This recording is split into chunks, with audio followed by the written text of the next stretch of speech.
Nous avons parlé du bruit. Parlons maintenant de ce qui tient un pays debout. Car une nation ne repose pas sur l'indignation, mais sur l'organisation.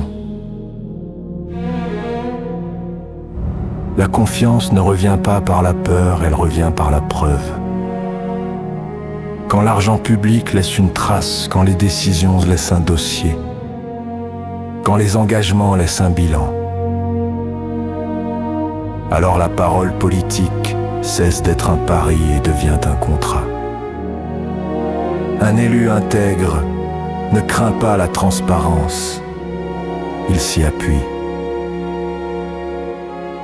On ne protège pas la République en promettant des chaînes à vie. On la protège en rendant les dérives difficiles, visibles et sanctionnables par le droit.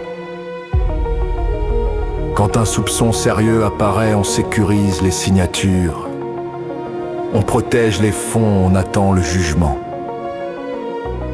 Parce que la justice n'est pas un obstacle à l'ordre. Elle en est la condition. Une démocratie adulte accepte d'être mesurée. Chaque année, on regarde ce qui a été promis, ce qui a été fait et ce qui reste à faire. Pas pour se justifier, pour se corriger. Car un pouvoir qui ne se mesure pas finit toujours par se croire irréprochable. Ouvrir les comptes, clarifier les règles, expliquer les choix.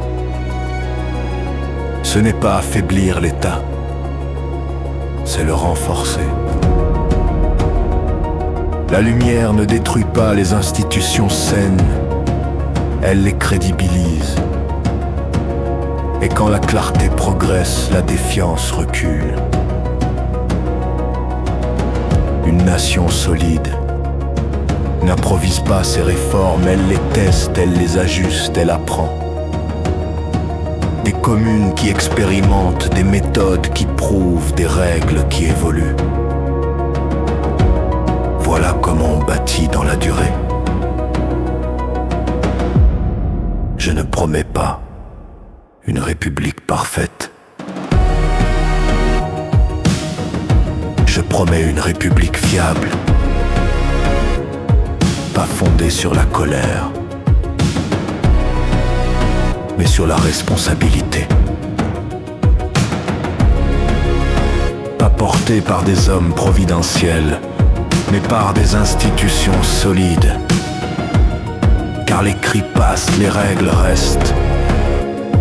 Et dans le silence du réel, ce ne sont pas les discours qui protègent un peuple, mais les systèmes qui fonctionnent.